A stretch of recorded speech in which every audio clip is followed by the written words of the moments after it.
এদিকে রমজানে ৩ lakh metric ton soybean তেলের চাহিদার বিপরীতে ৩,৮৯,০০০ মেট্রিক টন আমদানি হয়েছে জানিয়েছে ভোক্তা অধিকার সংরক্ষণ অধিদপ্তর। তবে প্রতিষ্ঠানটির মহাপরিচালক মোহাম্মদ আলিম আক্তার খান জানিয়েছেন, বাড়তি থাকার পরও সয়াবিন তেলের বাজারে অস্বস্তি রয়েছে।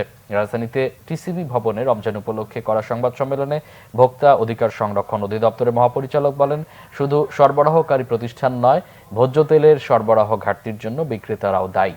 এজন্য বাজার তদারকিতে টিমের কার্যক্রম বাড়ানো হয়েছে। তেলের সরবরাহ কমিয়ে দেয়ায় সরবরাহকারী ৩টি প্রতিষ্ঠানকে কারণ দর্শানোর নোটিশ দেওয়া হয়েছে জানিয়ে ভোক্তার মহাপরিচালক বলেন, কেউ তেল নিয়ে সিন্ডিকেট করলে তাদের বিরুদ্ধে আইনানুগ ব্যবস্থা নেওয়া হবে। পাশাপাশি ব্যবসায়ীদের মনোভাবের পরিবর্তন করে তাদের সংযমী হওয়ার আহ্বান জানান তিনি। রমজান কেন্দ্রিক সব ধরনের পণ্যের পর্যাপ্ত সরবরাহ আছে বলেও জানিয়েছে ভোক্তা অধিকার সংরক্ষণ অধিদপ্তর। ৩,৮৯,০০০ টনের মতো আমদানি হয়েছে। কেবলমাত্র ভোজ্য তেলের বিষয়ে আমাদের একটু অস্বস্তি আছে।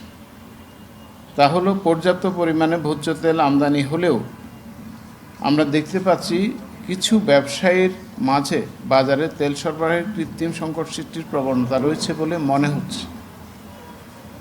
এই বিষয়ে জাতীয় ভোক্তা অধিকার সংরক্ষণ অধিদপ্তর আইনানুগ ব্যবস্থা গ্রহণ করছে এবং যে ব্যবস্থা আমরা নিচ্ছি তা অব্যাহত থাকবে। হটলাইন ওই ব্যক্তির